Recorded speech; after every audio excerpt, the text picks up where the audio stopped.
I love that I've had that experience. Like, I'm so grateful that so many couples have allowed me into that space. Yeah. Because it's very, preparing for the birth of your baby is huge, and it's like a really special pocket of time that I get to be part of, and I really love that. And but it's been so interesting just hearing so many different kinds of stories and seeing so many different kinds of women, and I feel very blessed that I have been able to be part of that and learn about them, and because it's helped me grow as well.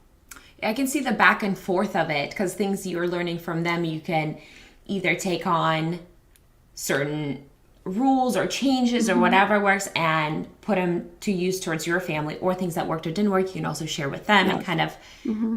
do the back and forth. You kind of remind me of like a pastor, and I hope it doesn't come off in a rude way. I mean it in such a compliment where, you get to, the way I see pastors, they have this knowledge of the Bible and they use stories to connect and help families.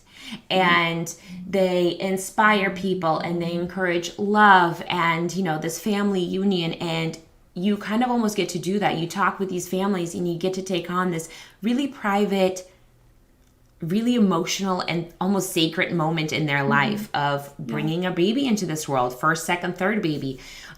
Usually there's also, marital issues that could appear, and you can kind of help Hmm. along with those. It's like, well, okay, well, when the baby's born, here are some responsibilities that pop up. How are you going to Right. share those responsibilities? How are you going to communicate through those? Yeah. And so I think people go to like a pastor before they get married and they kind of do a little almost like couples therapy. I feel like you're doing that, but with a baby, of like, okay, let me help you prepare you for what's about to Hmm. come. And they trust you. They're putting themselves, their heart, and their kid's heart kind of in your hands, saying, okay, we trust you. Yeah. Help us through this moment. I think that's so beautiful. Yeah.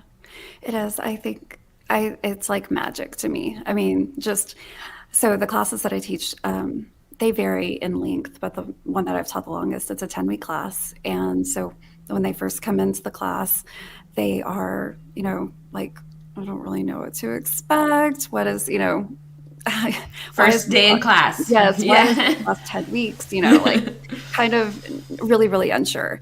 And then I think it's so beautiful watching them grow closer to each other throughout class, um, because like they did this thing together, and now they're going to do this big thing together to get to birth their baby, and it really is magical just watching their growth over those 10 weeks, and then hearing their story after they have the baby, um, and hearing how they work together and how it was such a beautiful experience for them as a couple. And I think we don't hear that often in our culture, that that birth can be like this really beautiful, amazing experience. We hear scary stories, we hear Yeah.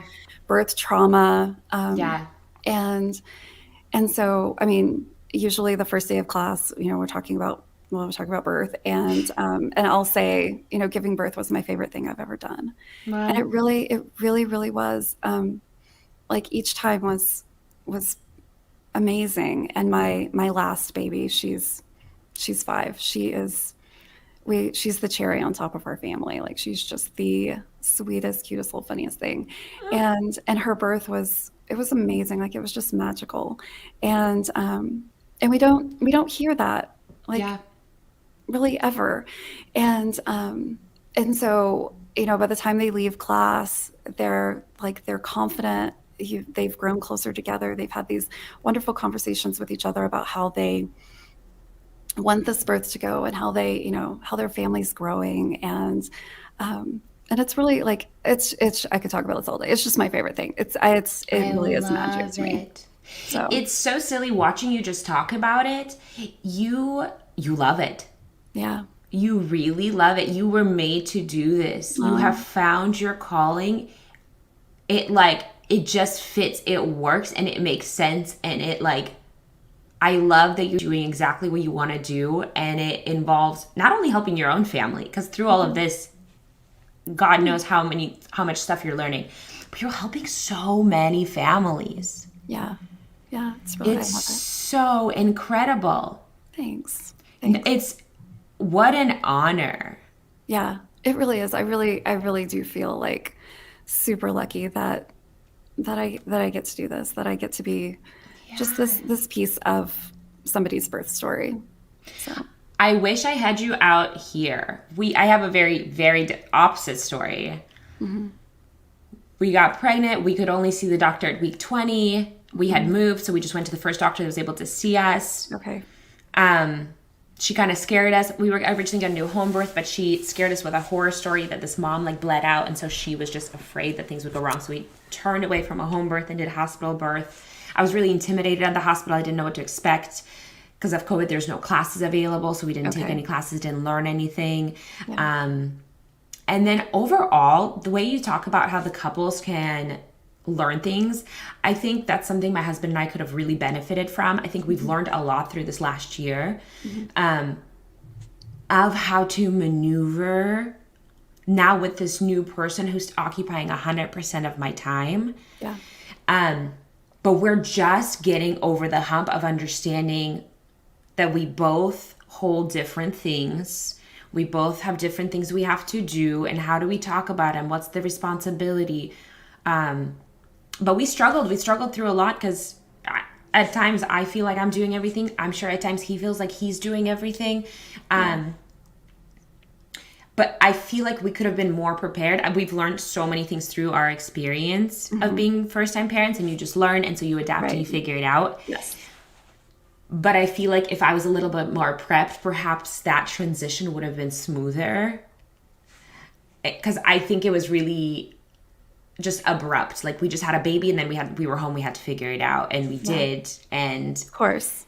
my husband and I, like, we're best friends. We both work from home, so we literally spend 24/7 with each other. Mhm. And I think what I didn't really understand at first is that at first I was like, well, I'm always with the baby, like I need more help. And I didn't realize that because I was always with the baby, like I felt alone because I was always with the baby, but he also felt alone because I was now away. So he Right. kind of lost his best friend.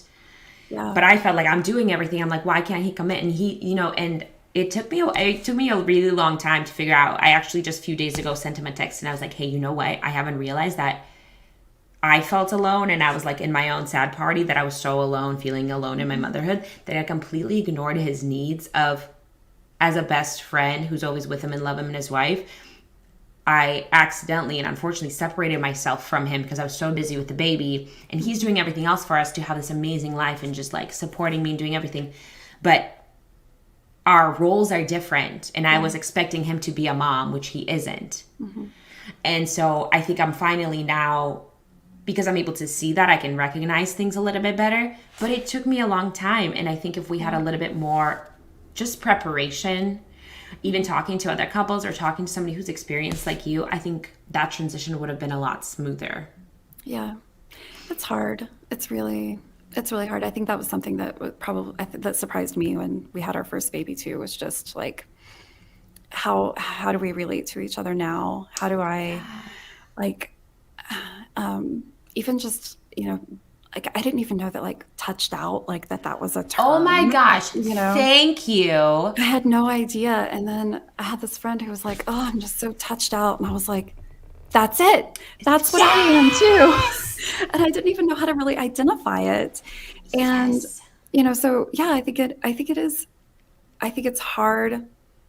And I think that the communication is so huge, is, speaking up about what you need, what you're experiencing, and then your partner Yeah. also feeling like they can do that too, and then coming together and saying like, okay, well, what do we do now? Where do we go from here, so that we can make Mm-hmm. sure that that all of our needs are being met. So there's just so much about communication that's so important. And I talk a lot about that in class, like, leading up to your birth, like communicate so you can, how to help her, and what she wants, and and when you communicate, there's no guessing, right? Like Yeah. you just say like, this is what I need in this Mm-hmm. moment, and then your partner knows, okay, this is what they need in that moment, and then Yeah. I can do that. When we sit around trying to guess what we think the other one wants or needs, it makes it hard. But I think you're right. Like, it's identifying that, because sometimes you don't Mm-hmm. even realize that we don't even see it. You don't even see that you're not communicating. And that's my biggest issue. Like personally, I overall tend to like just try to do everything that I can, and like I'm almost very independent. He tries to help so much, but like I'm just moving in my own groove daily. And I think I really struggled asking for that help because I don't think I really knew what exactly it is that I needed. Because at the same time, like I need a break, but I also don't want to leave my baby. I need to get water, but I also like I don't want to leave because I don't want to go down the stairs, but I also need the water. They're so silly and so little, but they add up to these big things. And I think this is in a bigger spectrum, but I have a lot of like personal trauma through things where I try to identify people's feelings in the room and try to relate to them and try to maneuver things so nobody gets angry. Granted, my husband's like not angry. He's so you get it. Yeah, you totally just described me. And you just try to guess and you try to like almost tiptoe around things and make everyone feel really special and welcome and home when you're this host. And I try to get out of that mindset. I'm like, I'm not a host. I am a wife and I belong in this house and I have my own needs and I need to explain those needs instead of trying to do everything by myself, trying to do it all together at once. And in some weird way, and it's not even true when it comes to my husband because he's so loving and so great, but I'm like, oh, what if like, if I don't start the coffee and it's not ready for the morning, like he's not gonna have a nice morning, and like he'll make the coffee, he really doesn't care. But I like almost create these situations trying to avoid conflict. But again, it's due to my childhood trauma that I'm trying to deal with. I have the same stuff. Yeah. Yeah, it's so silly because I think that's